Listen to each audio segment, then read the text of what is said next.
So here you go. Here is the PID controlled Quench tank made from an old bread maker.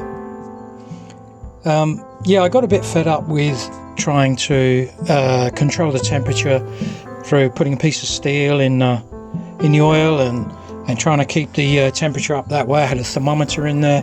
That was all a bit too hard. So yeah, I just decided to see what I can do by using all the stuff up that I've got around the place. Just ordered a PID and all the rest of it I had. So here it is.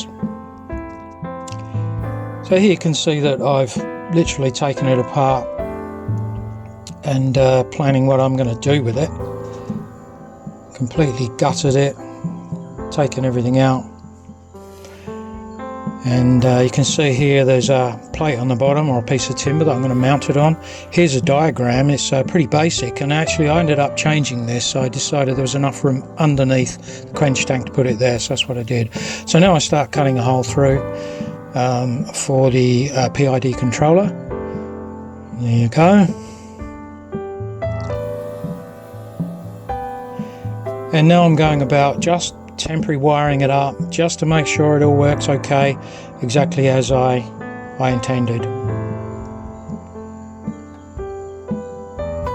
Right, so now I was happy with that. I've put the relay in there and the wiring in, and I'm just starting to finish off the wiring. Here you can see I've got the element. This is the original element from the bread maker, but I've got it sitting here because I'm trying to consider exactly how I'm going to keep that in its rightful position.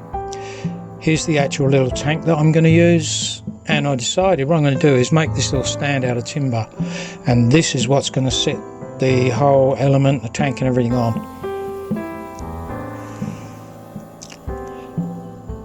Alright, so it's just I think I've got the thermocouple there hanging out, but there you go then. So it's put in the top, so a couple of holes, put in there, it's got a couple of holes cut. You can see that the element terminals are there, as well as the thermocouple.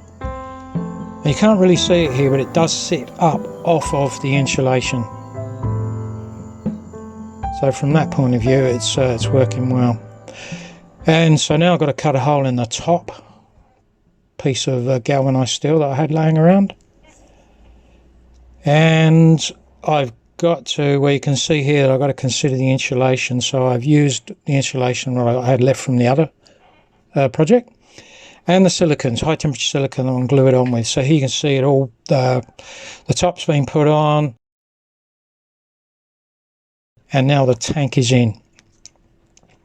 So that was a pretty quick run through, but it does show you what I did. I tested this, it does work really well.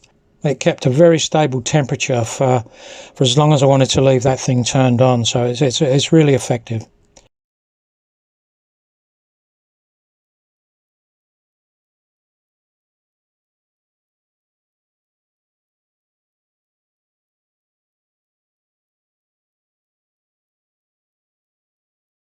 And yeah, you'll be seeing this in an upcoming video very soon. So yeah, I'm pretty happy with it.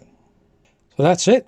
I think it looks okay. It's a little strange, but you know, I like to use the things I've got laying around. It's great for recycling and minimizing waste around the place.